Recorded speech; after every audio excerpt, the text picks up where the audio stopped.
Сайн байцгаана уу? Бүгдэндээ нэг өдрийн мэндийг хүргэе. За манай өнөөдрийн семинарын сэдэв болохоор утга ялгам зөв бичих. За бэлтгэсэн өмнө нэмийн эрт. За дүрс ялгам бичих үг нь болохоор одоо ингээд яг адилхан бичдэг ч гэсэн яг үгийн утгын хувьд болохоор ингээд хоорондоо өөр байдаг. За тэгээд та бүхэн ч гэсэн бас нэг үг мэдээд аваарай гэдэг үгнээс хэдэн ийм дүрс ялгам бичдэг үгнүүдийг бэлдсэн байгаа. За тэгээд тэмдэглээд нүдлээд аваарай. За эхний үг нь болохоор унах гэж байна. За эхний уну буюу нь болохоор морь унах гэж байна. За хоёр дахь уна буюу сүүлээр төгссөн нь болохоор юмнаас унах, одоо өндрөөс унах. За өндрөөс унах, за байшингаас унах ч юм уу, одоо машинаас унах гэх мэт тийм утгатайгаар бичнэ. За хоёр дахь нь болохоор үлд гэж байна. За үлд болохоор үүлэдэ гэх юм бол хоцорч үлдэх. За харин шууд үлд гэх юм бол хүүн зайлуулах гэхнэ. За гурав дахь нь болохоор дуул. За дагуула гэх юм бол дуулах.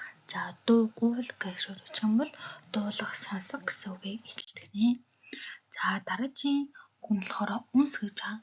За үнс гэдэг нь одоо галын үнс, үнэрлэх үнсэг гэсэн хоёр ялгаатай. За үүнээ сүү буюу одоо хишгээр төгссөн байх юм бол галын үнс гэдгээр нь ялгаж болно. За үнүүс гэж шууд бичих юм бол энэ болохоор үнэрлэх үнсэг гэсэн утгатай. За тав дахь нь буюу сайр.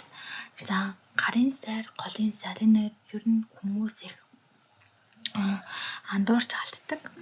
Ер нь бол түгээмэл орж ирдэг үгсүүдийн нэг. За сагаарэ гэх юм бол гарын сайрыг хэлдэг.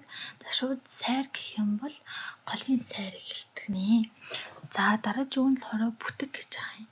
За ажил бүтэх, амьсгал бүтэх, одоо амьсгалж чадахгүй бүтэх энэ хоёр ялгаатай. За бүтүүхүү гэх юм бол ажил бүтэх, харин гэзээ орно шүд ороод ирэх юм бол амьсгал бүтэх, бүтэхүү гэх юм бол амьсгал бүтэх гэж ялгаж болно. За дараагийн үг нь болохоор тус. За тус маань 3 янзаар одоо ер нь бол бүтдэг. За ер нь бол 2 янз гэж хэлж болно. Яг одоо яг өгүүлбэрийн бүтцээс хамаарат за энэ тус бүр нар тус гэдэг маань адилхан бичдэг гэсэн яг ямар өгүүлбэрийн араас орж ийнө гэдгээс ялгаатай. За эхнийх нь болохоор туусаа гэх юм бол аж тусыг ол илтгэх нэ. За дараагийн нь болохоор ил. За ил нь 3 янзаар одоо илэрдэг. За ил тодорхой гэх юм бол илээ гэнэ. За илий гэх юм бол одоо бугын илий. За дараагийн толгоогоо ил гэдэг энэ хоёр маань адилхан бичдэг ч гэсэн яг өгүүлбэрийн одоо үгийн бүтцийн хувьд одоо яг ямар үүргээр орох нь гэдгээс ялгарна. За дараагийн нь болохоор хуур гэж байгаа юм. За хуур нь 3 янзаар бас илтгэн. За бидний одоо хуур хөгжим морин уурыг болохоор хугуур.